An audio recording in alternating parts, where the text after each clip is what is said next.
Para sores-sores kesayangan Inang, selamat malam. Apa kabar? Malam ini kita kedatangan tamu Pak Melvin Pontoh yang pernah juga podcast di sini. Ya, selamat datang lagi Abang Horas. Senang. Jadi Pak Melvin kalau masih ingat itu waktu itu menggugat Bank Mandiri di Sangihe ya karena ada masalah dengan bank yang tiba-tiba menghilangkan uang yang ada di sana ya. Ya, dokumennya juga dipalsukan Inang. Dokumen dipalsukan. Ya, jadi saya cerita singkat Inang. Kronologis mungkin orang yang pernah nonton tapi paling tidak diingatkan. Jadi ada kasus pemalsuan dan pencatatan palsu itu dilakukan oleh Bank Mandiri cabang Tahuna dan itu sudah berproses dan saya berterima kasih atas atensi Bapak Kapolri. Kasusnya itu ditarik ke Kompolnas. Sehingga kami pada tanggal 6 Juni kemarin Inang itu melakukan rapat koordinasi dengan Kompolnas di mana dihadiri oleh Wasidik, Biro Wasidik diwakili oleh Pak Karwasidik langsung dan pengawas internal Polri ada dari Divpropam, Itwasum, Mabes Polri. Begitu juga dengan Kompolnas rakornya dipimpin oleh Sekretaris Kompolnas Pak Beni Mamoto. Jadi ada satu keanehan Inang pada waktu setelah selesai itu Inang. Jadi kesimpulan daripada rapat koordinasi itu Inang, saya ceritalah kronologisnya sampai ada terjadi ke saya ya. Ya. Jadi pada tanggal 6 Juni itu kami melakukan rapat koordinasi di Kompolnas dipimpin oleh Pak Beni Mamoto. Saya berterima kasih itu sama Pak Beni juga sehingga pada akhir daripada rakor itu mendapatkan satu kesimpulan Inang. Yaitu kesimpulannya Polda Sulut diperintahkan untuk kembali memeriksa beberapa orang saksi atas penghilangan dokumen tersebut. Kedua, dimintakan kepada pihak Mandiri untuk kooperatif dengan penyidik, membantu penyidik menyerahkan dokumen yang diduga dihilangkan atau menurut mereka tercecer masih mereka cari. Tapi itu hanya dalih ya, dalih karena bank itu sebetulnya tidak boleh beralasan dokumen tercecer ya. Itu sangat-sangat vital ya. Yang paling aman sebetulnya. Berlanjut lagi Inang, setelah hasil rapat koordinasi itu selesai, saya mengirim rekaman percakapan kepada Bapak Kapolri, Bapak Jenderal Listio Sigit Prabowo. Karena saya percaya sampai detik ini di Polri itu Pak Kapolri orang baik, orang jujur. Cuman mungkin satu permintaan saya sama Bapak Kapolri yang belum ada itu ketegasan beliau Inang dalam menindak bawahan beliau yang betul-betul tidak profesional atau dalam hal ini yang suka mengabaikan perintah pimpinan, dalam hal ini perintah Pak Kapolri langsung ya Inang. Jadi mungkin Pak Kapolri harus sedikit meninggalkan yang kata-kata senioritas lah mungkin ya terhadap bawahan dia yang selama ini kalau saya lihat mungkin karena senioritas ada agak berani melawan. Maksudnya gimana? Tidak mematuhi perintah Kapolri? Ya Inang, contohnya ya saya kasih contoh Inang.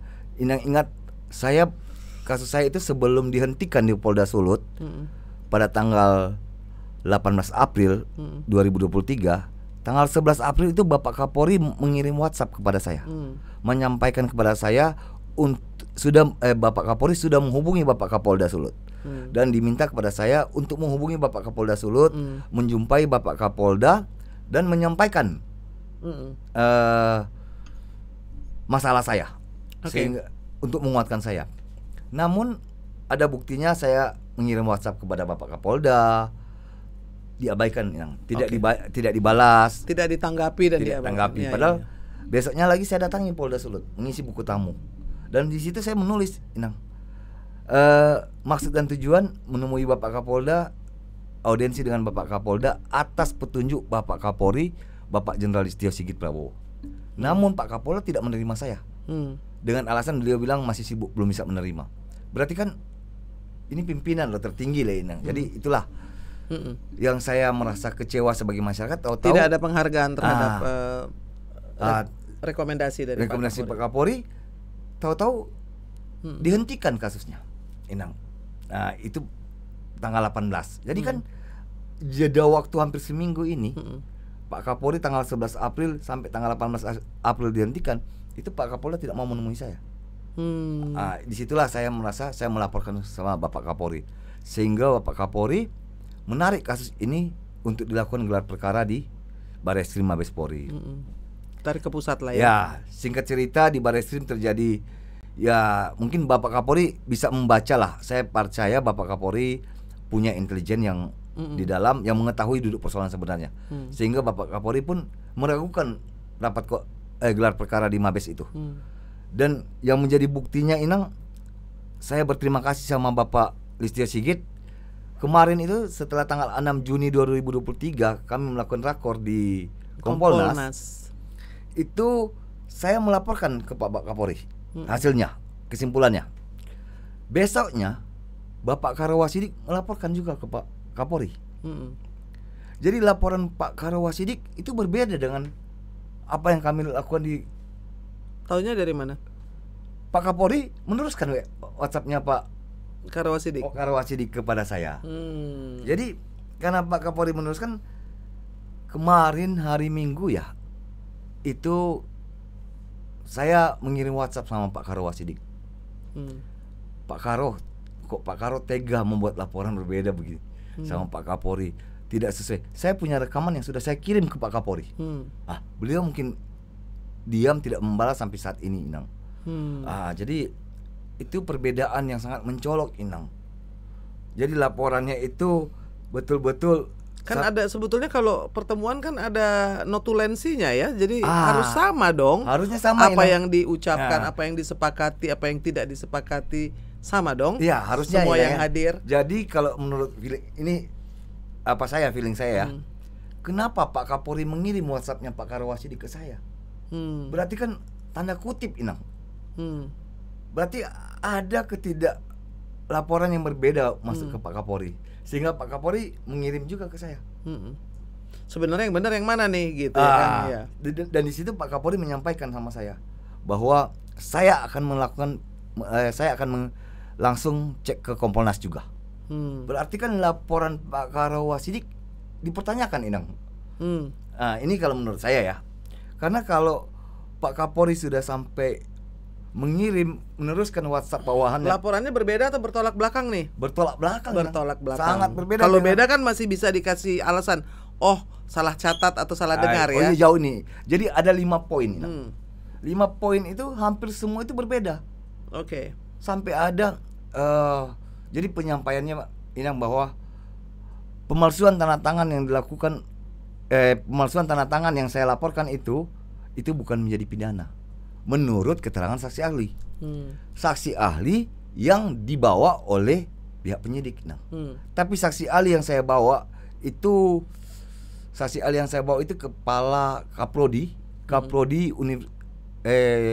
Hukum Pidana Universitas Kristen Indonesia, UKI. Berarti kan Kaprodinya lah yang datang. Ya, tidak perlu saksi ahli kalau memalsukan tanda tangan, semua orang juga tahu kalau itu pidana kan maksudnya. Jadi secara awam kita dilarang, ayo nggak boleh ya malsuin tanda tangan karena itu pidana. Karena lucu kalau ada ahli mengatakan itu bukan tindak pidana, sedangkan jadi itu soal tanda tangan. Saksi dari kepolisian bilang itu bukan pidana. Sementara Kaprodi dari UKI bilang tentu saja pidana. Itu pidana, apalagi ini dokumen perbankan. Itu sudah termasuk tindak pidana korupsi. Betul. Karena ini bank BUMN. Namun itu tidak disampaikan oleh Pak Karawasidik kepada Pak Kapolri. Yang disampaikan hanya berdasarkan saksi ahli yang dari Universitas Islam Indonesia yang dihadirkan oleh penyidik. Oke, jadi dari UII dan dari UKI berbeda mengenai soal pidana atau tidaknya ya. Iya, tapi kalau secara universal dimanapun juga di dunia memalsukan tanda tangan itu tidak boleh karena itu pidana. Waktu kecil aja mau kasih raport orang tua yang harus tanda tangan, kalau orang tua nggak ada kita tanda tangan, kita di setrap kok. Iya, kesalahan. Oke, itu satu poin. Apa lagi poinnya? Jadi poinnya ada lagi timbul laporan Pak Karawasidik bahwa utang saya menurut Mandiri katanya. Kok harus menurut Mandiri ya? Saya kan minta kalau bisa diaudit bersama. Jadi timbul satu angka baru lagi, Dari mana angka itu? Ya saya tidak tahu dari mana. Makanya saya sampaikan sama Pak Kapolri, angka 770 juta yang disampaikan oleh Pak Karawasidik utang saya itu, angka ini saya baru dengar. Baru baca. Karena belum pernah saya dengar, Inang. Maupun di dalam penyidikan, gelar perkara atau realitanya. Ya, nggak pernah ada. Hanya saya baru baca dari WhatsApp yang dikirim Pak Kapolri kepada saya. Jadi itu perkaranya ini hutang piutang atau perkara menjadi angka berubah yang mengganggu Abang Malvin? Karena kalau nggak salah ada 400 juta uang yang di Bank Mandiri ya. Jadi begini Inang, saya juga bingung kok bisa timbul 770 juta hutang saya, terus bayar 400 juta, 370 kata Mandiri kasih diskon. Seumur-umur saya Inang, tidak ada bank mau kasih kita diskon Inang. Yang ada kasih bunga. Iya, ini kan satu hal yang aneh, tapi sehingga saya mau deh pinjam kayak gitu, pinjam 700 bayar 400. Ya Gip ya, boleh dong kita. Iya kan? Nah itu lucu. Jadi ada beberapa surat di dalam rapat koordinasi itu. Saya minta mana aslinya, tolong perlihatkan. Itu tidak mau mereka perlihatkan. Yang di situ ya saya bersyukur Inang, saya punya rekaman lengkap. Karena saya berterima kasih sama Pak Kapolri karena perintah Pak Kapolri harus transparan, sehingga saya boleh merekam. Dan saya berterima kasih juga sama Pak Benny Mamoto. Pak Benny Mamoto pada kesempatan itu memberikan ruang yang seluas-luasnya bagi saya. Saya pikir kita ini punya masalah dengan tertutupnya penyidikan ataupun juga penyelidikan yang selama ini menjadi kendala ya kan. Dan betul, memang salah satu solusinya adalah membuat itu transparan sehingga publik bisa mengikuti apa yang terjadi, penyidikan macet di mana, apa yang langkah-langkah diambil dari awal hingga akhir. Nah itu yang sebetulnya tidak boleh lagi berada dalam ruang tertutup yang gelap, karena itu akan menjadi seperti awan gelap yang diarak oleh ada Sambo, ada Teddy Minahasa, ada banyak sekali yang membuat kita lebih paham bahwa sebetulnya fungsi Polri itu tidak bisa jalan tanpa pengawasan, benar nggak? Iya. Okay. Jadi begini juga ini. Jadi dari penyidik Polda Sulut ada satu bukti saya serahkan sama penyidik Polda Sulut. Dalam hal ini Bapak Ibtu MS Mentu. Saya menyerahkan buktinya. Namun barusan dia WhatsApp saya, kenapa tidak Pak Melvin serahkan pada waktu kita gelar perkara? Loh, saya sudah menyerahkan sama Pak Mentu selaku penyidik jauh hari. Yang harus menggelar perkara adalah polisi kan? Harusnya polisi yang bukan saya. Jadi saya itu juga bisa jadi masukan ya kan? Iya. Jadi mudah-mudahan saya berharap satu tindakan nyata dari Pak Kapolri menindak tegas oknum-oknum yang tidak bertanggung jawab, yang suka mempermainkan keadilan atau memperjualbelikan kasus ini. Ya, dan itu sudah sering kali terjadi karena di podcast ini saja bolak-balik ya orang mengadu dan menceritakan tentang bagaimana yang pidana tidak dipidana, yang tidak bersalah kemudian bisa dijebloskan ke penjara. Ya, saya lanjut Inang. Jadi begini Inang, setelah itu Inang, saya berterima kasih itu sama Pak Benny Mamoto. Artinya Pak Benny secara transparan kan membuka saya merekam. Boleh. Jadi ada rekamannya. Ada rekamannya lengkap. Nah, oleh karena itu mungkin ya Inang, mungkin ya oknum-oknum yang tidak bertanggung jawab ini merasa kepanasan Inang, gerah, karena Pak Kapolri mengambil atensi khusus untuk ini. Berarti kan Pak Kapolri mau kasus ini terang benderang. Dan itu disampaikan sama Pak Benny Mamoto bahwa kasus ini harus kita selesaikan, tidak boleh tidak selesai. Karena sudah kemana-mana ya Pak Melvin, sudah podcast, sudah TikTok, semua publik sudah terbuka. Jadi menurut mungkin pertimbangan dari Kapolri ini harus menjadi sebuah kasus yang transparan dong, kalau terang benderang. Oke. Jadi ada yang gerah, lalu apa yang terjadi dengan Bapak? Jadi gini dengan Bang Melvin. Saya kan tinggal di utara, Jakarta Utara. Jadi hari Senin kemarin saya berkunjung ke Jakarta Barat. Ke Jakarta Barat ada tempat teman, ada rumah makan, rumah makan BBQ Korea di Tanjung Duren. Oke. Saya waktu keluar dari situ, Inang bayangkan saya lagi mau naik Grab, ini tunggu Grab, udah mau nyampe Grabnya. Saya dipukul orang Inang. Ya, orang itu ada videonya ya. Tidak dikenal Inang. Dan orang yang tidak dikenal. Setelah kejadian itu saya menghindar. Dan setelah saya meminta kepada yang punya restoran itu CCTV-nya. Jadi saya sudah diikuti Inang dari datang. Jadi itu mereka sudah kenapa sepeda motor yang parkir di situ, ojek itu tidak punya plat nomor di belakang. Tapi abang sempat lihat ojeknya? Ojeknya lihat. Nggak curiga waktu lihat kok nggak ada nomor? Waktu saya lihat pertama saya agak curiga, tapi adalah firasat. Ada feeling aja karena saya sudah gini, Inang. Saya merasakan dengan adanya atensi khusus Bapak Kapolri, ini sudah banyak yang kepanasan, Inang. Banyak yang gelisah lah saya anggap. Jadi saya sudah antisipasi juga, Inang. Jadi begitu motor itu gerak sedikit, saya langsung lihat, Inang. Jadi begitu dia lari ke saya, mukul, saya udah lihat, jadi saya bisa hindari, Inang. Sudah antisipasi ya? Tidak lengah? Tidak lengah waktu itu. Jadi dia pukul pakai batu loh, Inang, tangannya. Tapi untuk jadi dia bawa batu, lari mendekati, pukul bagian mana? Muka. Tapi lewat?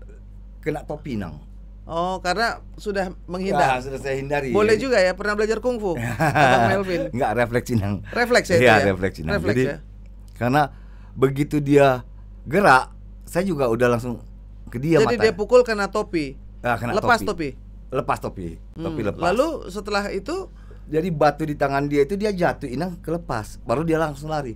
Karena lari naik ke Gojek, saya lihat di itu ya. Iya. Berarti ada kerjasama. Udah kerjasama, Inang. Karena Gojek itu mereka sudah ada di situ 45 menit, Inang, ternyata. Taunya dari CCTV. Terlihat. Itu dari restoran itu Iya. CCTV-nya. Jadi yang Gojek ini mereka pakai helm. 45 menit helmnya nggak dibuka, Inang. Bagaimana nggak gerah ya?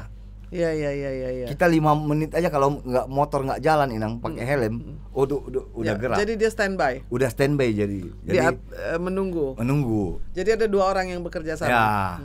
Jadi saya menduga. Sudah lapor polisi? Belum, Inang. Karena saya masih menunggu lawyer saya lagi di luar kota. Nanti dia balik besok, saya rencana mau melapor. Oke. Jadi gini, Inang. Ini praduga saya. Orang yang bisa mengikuti saya berarti orang yang bisa mengetahui lokasi saya melalui HP. Betul ya, Inang ya? Dan mungkin GPS bisa di-track. Siapa yang bisa nge-track itu kan kita bisa ya, saya nggak usah sebut, biarlah masyarakat udah bisa tahu. Karena tidak sembarang orang yang bisa mengikuti kita tanpa bisa tahu di mana kita berada. Ya, kecuali kita punya handphone sudah dia hack duluan ya, ambil email kita apa sudah tahu, jadi dia bisa tahu. Tapi tidak mungkin lah handphone saya. Orang awam tidak mungkin. Tidak mungkin. Tidak mungkin sama sekali. Jadi ya dugaan saya itulah. Karena atensi khusus Bapak Kapolri dan karena Bapak Kapolri mau ini kasus ini menjadi terang benderang, Pak Kapolri mau memberikan keadilan buat kita, sehingga banyak yang gelisah, Inang. Jadi dibuka kembali perkara dengan Mandiri ini ya. Di setelah gelar perkara, walaupun pada waktu itu masih belum ada kemajuan. Sekarang ini sampai di mana nih kasusnya? Jadi kasusnya sudah sampai di Kompolnas. Jadi Pak Benny Mamoto sudah menekankan bahwa ini. Tapi jadi bolak-balik, jadi mentah lagi. Mudah-mudahan tidak mentah lagi. Mudah-mudahan tidak mentah lagi ya. Jadi besok saya rencana Pak Benny lagi di Palu. Jadi tadi ada WhatsApp saya, undang saya untuk ketemu besok. Tanggal berapa besok ya? Tanggal 14 ya? 14 ya? Ya. Baiklah. Awalnya tanggal 19 saya janjian, tapi karena ada kejadian ini, saya sampaikan sama Pak Benny bahwa saya merasa diintimidasi. Ya. Dan Pak Benny menyampaikan, oke, kalau bisa Melvin di mana posisinya? Saya bilang di Jakarta. Oke, besok saya kita ketemu lah. Ya udah. Mudah-mudahan ditonton juga ya podcast ini, dan mudah-mudahan mendapat keadilan dan juga tidak lagi ada serangan-serangan mendadak dan intimidasi, karena itu kan sebetulnya penyerangan yang menurut saya pengecut ya. Lari, maksudnya bawa batu, lari naik motor. Naik motor, Inang. Jadi ya mudah-mudahan Bapak Kapolri mendengar ini dan tidak ada lagi premanisme atau intimidasi seperti ini, agar supaya terhadap masyarakat warga bisa mendapatkan ketenangan ya. Karena kenyamanan. tidak mudah kenyamanan kita dapat. Bayangkan, Inang, kalau saya punya musuh lain, saya bukan tinggal di Jakarta, Inang. Saya datang ke Jakarta hanya untuk gelar perkara. Perkara yang tertunda-tunda. Dan tidak ada musuh, dan sebagai orang Manado ya. Iya, Inang. Jauh ya. Datang jauh-jauh. Saya 1,5 bulan di sini, Pak Kapolri, di Jakarta. melakukan Mengawal gelar perkara, ditunda lagi, tunda lagi. Mau pulang tanggung Inang seminggu, 3 hari. Udah, artinya saya menetap Jakarta tinggal 1,5 bulan. Bukan Saya mudah. sebenarnya salut, bukan hanya tidak mudah, tapi semangat ya dari Pak Melvin Pontoh ini yang saya dikenalkan dari sahabat saya Pak Soleman Pontoh, yang kemudian mencari keadilan itu sampai bertahun-tahun, pergi ke sana kemari, bolak-balik Jakarta, Manado, lalu juga beliau dari Sangihe. Jadi bukan perkara 400 juta yang di Bank Mandiri ya. Iya. Karena uang yang keluar sudah lebih dari 400 juta Inang ya. udah bisa membayangkan Inang, saya keluarga di Medan. Kasus di Manado. Keluarga di Medan, kasus di Manado. Tinggal di Manado, Sanger. Kasus kan dari Sanger bawa ke Polda Manado. Dan Balik Jakarta, Mabes Polri. akhirnya Mabes Polri. Jadi ada 4 tempat ya. Iya. Medan, Jakarta, Sangir, Manado. Iya. Bolak-balik. Sudah lebih loh dari 400 juta habis. Waduh Inang 2 tahun lebih Inang. Saya Iya. berjuang 2 tahun lebih. Mungkin dan, sudah 2 miliar ya. Waduh, saya udah nggak bisa hitung lagi Inang. Tapi Jadi ya, maksudnya saya hanya ingin menekankan bahwa ini hanya bukan perkara soal uang yang di raib atau hilang Ya. di bank ya, tetapi bagaimana mencari keadilan betul Inang. dan tidak terima diperlakukan dengan semena-mena Iya, jadi gini Inang. dalam mencari keadilan itu kan Betul Inang. Kita masalah uang bisa dicari. ya. Tapi kalau kita ditipu Inang, berapapun kan kita sakit Betul. hati Inang. Betul, apalagi bank. Iya. Kalau kita saya rasa manusia waras pun tidak mau bermasalah seperti ini Inang. Tapi Tentu kalau saja. kita sudah kena tipu Inang, sakitnya luar Betul, biasa. betul. Dan ini bank pemerintah ya. Iya, saya sangat berharap ada tindakan tegas dari Bapak Kapolri. Memang saya tahu Inang, kalau saya ini tidak mudah, kalau tidak ada bantuan dari Bapak Kapolri, Pak Jenderal Listio Sigit, udah selesai Inang. Nggak mungkin dapat perhatian ya. Nggak mungkin Inang, tapi ya perhatian khusus Bapak Kapolri saya salut. Apresiasi. Iya. Dan mudah-mudahan juga Bank Mandiri Tahuna juga bersungguh-sungguh ya, tidak lagi mengulur-ngulur dan Ya, menyembunyikan barang bukti Inang. Ya, Intinya menyembunyikan menyembunyikan barang bukti. Seharusnya dalam hal ini kan dibuka seterang-terangnya. Ya, kalau mereka bilang hilang barang buktinya, Siapa yang penyidikan menghilangkan? gampang Inang, tinggal menetapkan siapa menghilangkan barang buktinya. Dan itu sudah menjadi kesimpulan dalam rapat koordinasi kemarin. Pak Benny Mamoto sudah menekankan kepada penyidik untuk kembali memeriksa beberapa saksi yang ada di Mandiri penghilangan barang bukti tersebut. Jadi itu obstruction of justice, dan mudah-mudahan mendapatkan jalan terang. Saya cuma ingin memberikan semangat ya kepada Bang Melvin, juga mungkin pemirsa ada yang mengalami perkara yang memang menuju kepada keadilan itu seperti jalan terjal. Tapi kan Abang Melvin tidak pernah menyerah. Mudah-mudahan ya ini bisa mendapatkan jalan terang, dan kita akan update lagi, karena dalam podcast ini biasanya saya selalu mengupdate orang-orang yang pernah bermasalah dan mengadu ke sini atau bercerita dan berbagi kisahnya. Kita selalu ingin mengetahui apa progresnya ya, dan semoga baik-baik saja kesayangan Inang semua. Terima kasih, sampai kita jumpa lagi. Horas. Terima kasih ya Bang. Terima kasih Inang.